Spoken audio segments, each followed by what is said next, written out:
I played Arena Mode the other day for the first time, and I was pretty excited to explore the competitive mode of this game. I knew some things about it, like I knew it had the ban and protect system and all that to mimic the actual competitive scene, which I think is great. You should be able to play the competitive game the same way that the pros do. Maybe you watch them, maybe you just like competitive gaming, because if you do, public matches really don't offer a competitive environment. Personally, I mainly do the challenge hunting thing, but competition is definitely fun, especially with friends. I never really got into watching the COD Pro League stuff. I tuned in one time, and it didn't seem that entertaining to me. It felt too fast-paced. I'm sure I'll be offending some people who like watching pro COD tournaments. If you do, that's cool. It's just not for me. Like, I would really prefer watching pro Counter-Strike. It's just more fun to watch. It is both more tactical, and it really seems to be more skillful. It's impressive to watch pros play. If my friends and I went up against a top pro CS team, and my friends who play CS are certainly much better than I, we would still get destroyed nearly every time unless all the RNG in the world went in our favor. Whereas if we went up against a pro COD team, I feel like we could take a couple rounds off them without too much practice. I'm probably wrong, being a bit hyperbolic, and I'm needlessly insulting their ability, but whenever I watch a pro COD livestream, I'm never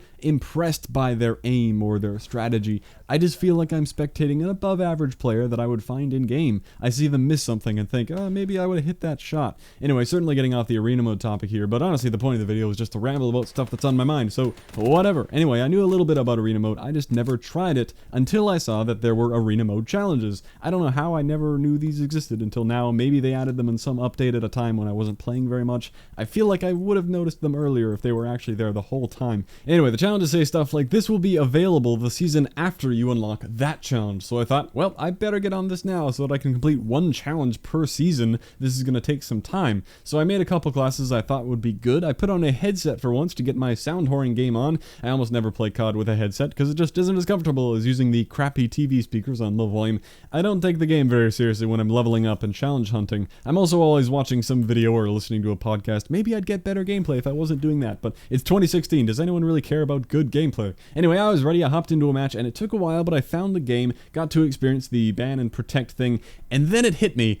I have no idea what I'm doing. I just joined a competitive game with no arena mode experience, and I'm certainly not warmed up. I haven't played COD at all in 3 or 4 weeks. I've just been busy with work and other stuff. What have I done? I have to ban or protect something. I'm up next. Oh god, what is this scream? I don't know. We'll ban the Kuda. Alright, that's a good SMG. People ban that, right? Just play it cool. They think you're one of them. Stay calm. I should probably unmute everyone. They might be giving callouts and talking. Maybe I should figure out my own mic. This is some high-level game battle stuff I just walked into. They're going to be counting on me to help the team win. Anyway, the game started. I was kind of disoriented because I hadn't played COD in a while and it felt weird, but it turned out to be the opposite of my concern. It was very easy to kill people. I thought they were going to be gods flying around outgunning me, but it wasn't hard at all to win gunfights. I really enjoyed the sound whoring aspect since I had dead silence and awareness on. I don't know why it seemed like the enemies never had dead silence on. Nobody was talking or giving callouts or anything like that. I even ended up calling in my kill streaks without feeling like I tried very hard, and we ended up winning 3-0. Now the point here is not to humble brag and talk about how great I am at Call of Duty, because first of all, who the hell cares? And second, I really don't think I'm that great. I get destroyed in public matches all the time by people who are better than me, so it was kind of surprising that it went so easily.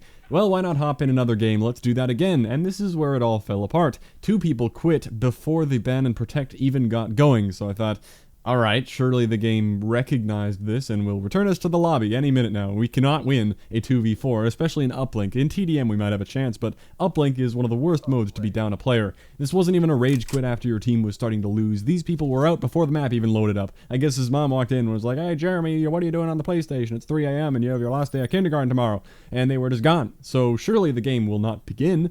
But nope, the game doesn't do anything about it. Everything continues as if nobody quit and nothing happened. So great. I went into the match with a positive attitude, thinking, well, might as well try. Maybe we'll be an overpowered dynamic duo and this will be an epic match. Well, no. As predicted, we really couldn't stop them from scoring over and over and over again. Eventually, I gave up on scoring and just defended. Didn't do too badly overall. With the power of sound whoring, I kept easily killing one person over and over again, so hopefully they were getting a bit annoyed by that.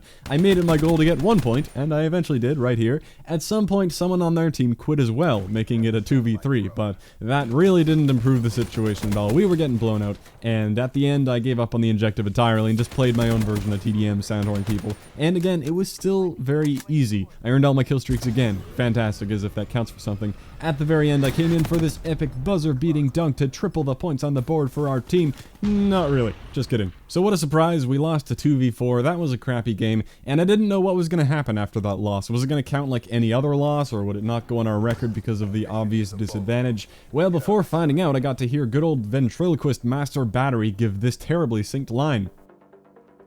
What? There was opposition?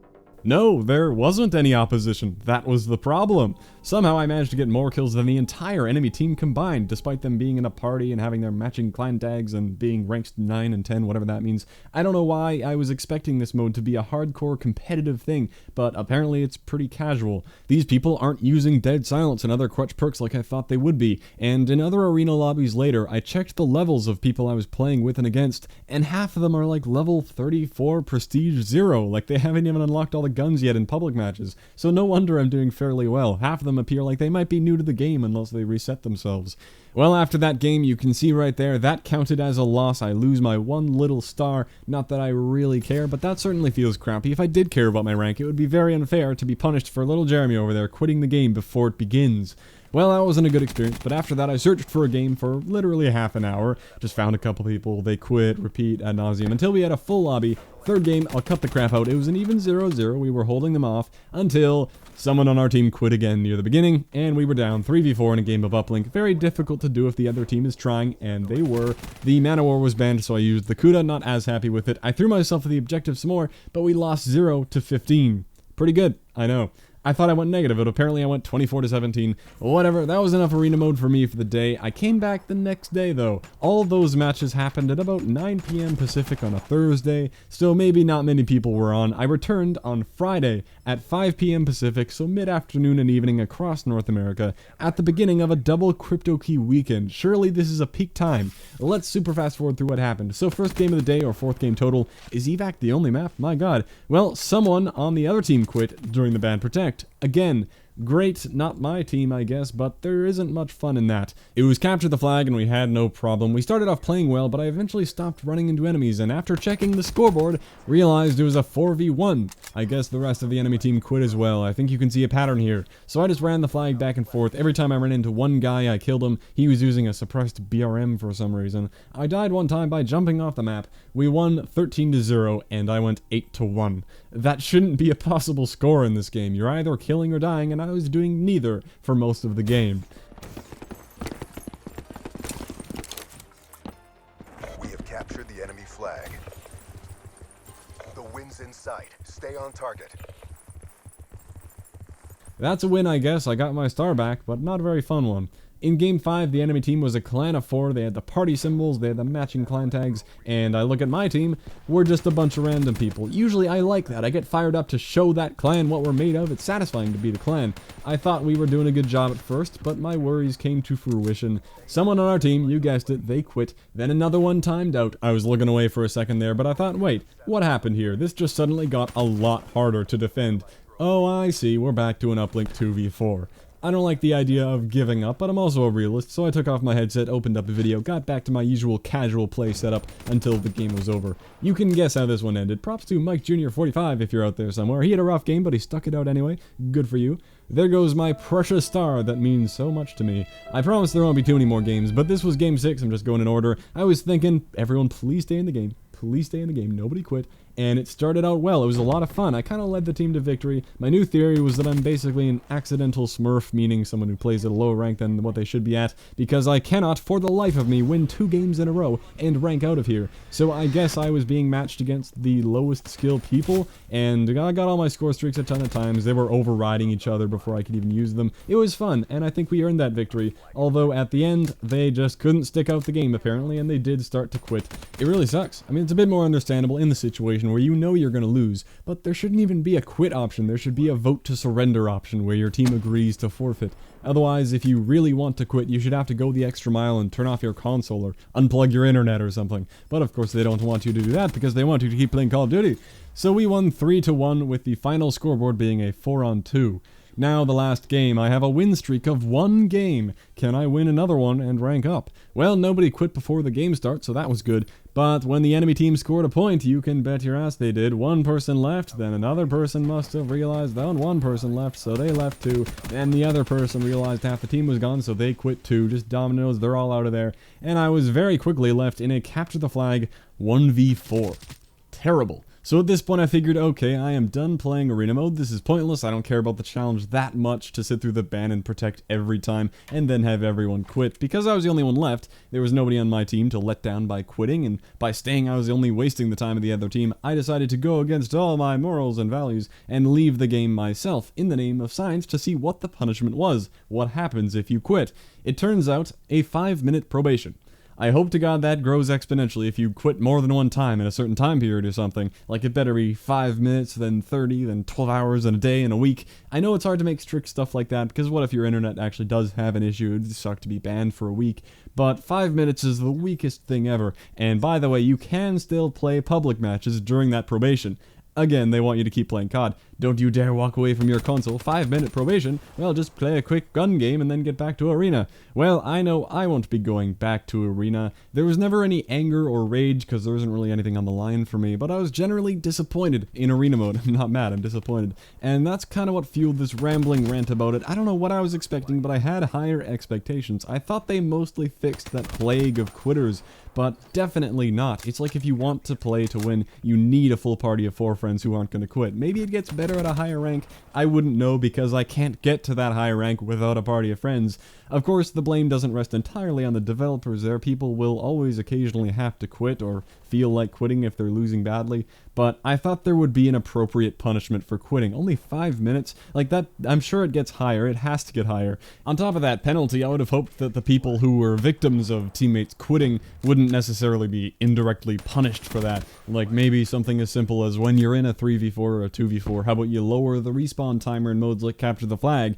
I guess I don't really want to mess with the rules like that. I don't know, I know it's hard to find a good solution, but at least something to acknowledge what a problem this is. I know it can't be anything too extreme either, because if you're getting crushed and a couple teammates quit, that should obviously still count as a loss for you, or if you're in a party and you have like a designated quitter to leave the game if things go poorly, and that like nullifies the loss for everyone. I know that obviously can't happen, and you should still get the loss in most scenarios if you quit in the middle of a losing game, but when half the team quits before the game starts, throw all that ban and protect trash away and send everyone right back to the lobby. I honestly think it's absurd that I was forced to waste my time playing that entire 2v4 match with no realistic hope of winning in a game that masquerades as competitive. That just shouldn't happen. I'm really happy I'm not someone who cares about their rank and they're on the border of losing a star and deranking or whatever. I suppose it's just expected that you're queuing with a party if you take this remotely seriously, but it was just disappointing to see that you really can't solo queue and enjoy arena mode, because quitting is apparently that common. I mean, maybe it isn't. I only played 7 games and people quit out of every game except for the first game I played. That's pretty bad, an 85% quit rate. But 7 games isn't a great sample size either. Maybe you have more time in arena mode and you think it's not that bad. That could certainly be the case. But the first game was fun. Everything after that, not really. Not because I was losing, because it did kind of go back and forth which team had people quit. It just never seemed to be a fair fight, except for like the first half of Stronghold. That was a fun game before everyone left. Just way too many people quitting, and it's made even worse because you have to sit through that 5-minute pick and ban thing for a tiny chance that you'll actually get to play a good game. That process takes a long time. What was up with that? It seemed like no matter what, somebody out of the 8 people always ran down the entire time, picking their score streaks or editing a class. Like, come on people, surely you have that stuff set up beforehand. I doubt the pick and ban altered your class setup that much. Let's get a move on here. I'm always the first person to confirm every time. Obviously that isn't entirely the developer's fault either. All they could do is lower the time they give you a little bit, but overall, arena mode was a negative and even somewhat buggy experience. I say buggy, it was tiny things. Like I joked about battery not saying things at the right time. That never happened in public matches. There was this weird jittery bug that happened at least 3 times where my player just started having a seizure. I don't know, allow me to jump off the map to fix that.